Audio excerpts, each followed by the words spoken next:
Earthshine is very distinct, and it creates quite an impressive visual illusion. Wow, it's amazing. Let's see, not a huge change in here, just an update. The camera settings for Earthshine are challenging. It's challenging to capture what we're seeing. We're just not picking up on the cameras.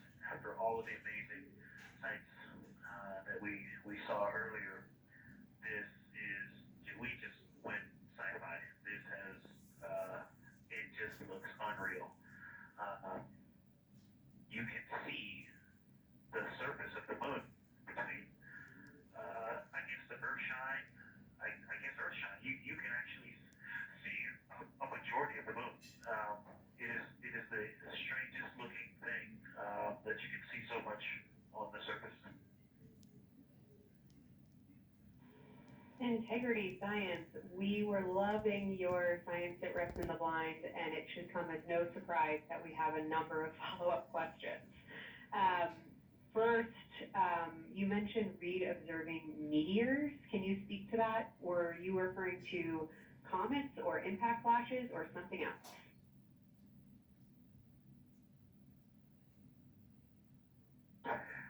Yeah, there's a little bit of getting this. We have seen 3 impact flashes so far. I saw 2, and Jeremy has seen 1. Undoubtedly, Jeremy saw 2, so that's 4 total. Undoubtedly, quick impact flashes. It was not sun-blinked off of particulate from the thrusters or the purge tanks. It was definitely impact flashes on the moon. And Jeremy just saw another one. Go ahead with your next question.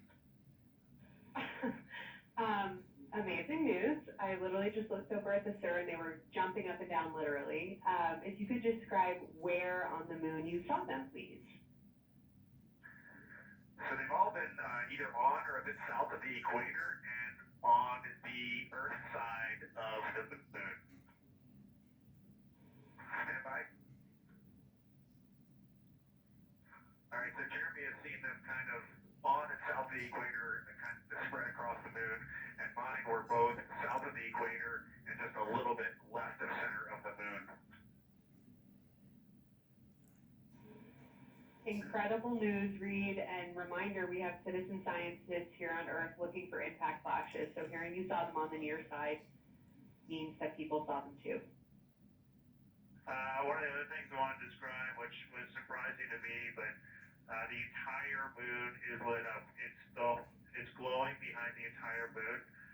I thought it would look, dark against the black sky or deep space, but the sun is lighting up the entire limb of the moon. You can see the entire perimeter of it, and even now with the sun far behind the moon, you can still make little bits of topography around the entire limb, just bumps as you go around it. And there's about the glow around the moon, once your eyes adjust, is easily 10 widths or diameters of the sun around the entire moon.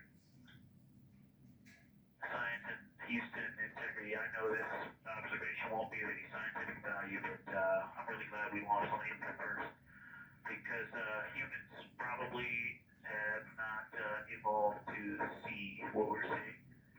It is truly hard to describe. It is amazing. I'm not sure if we talked much about the star field, but we've got lots of stars.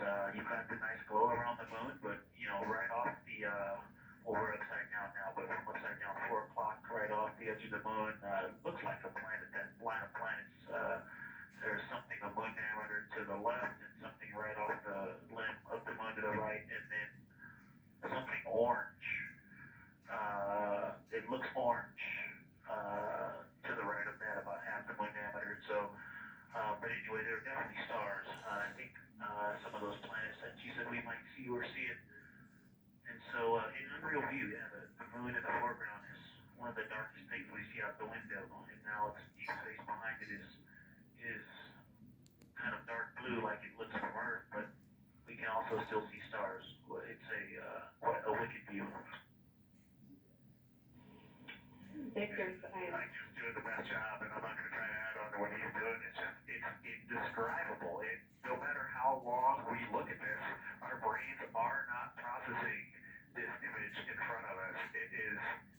absolutely spectacular, surreal. There's no adjectives. I'm going to need to invent some new ones to describe what we are looking at out this window. Artemis Mission Control in Houston, Texas. We are currently 5 days, 2 hours, and 44 minutes into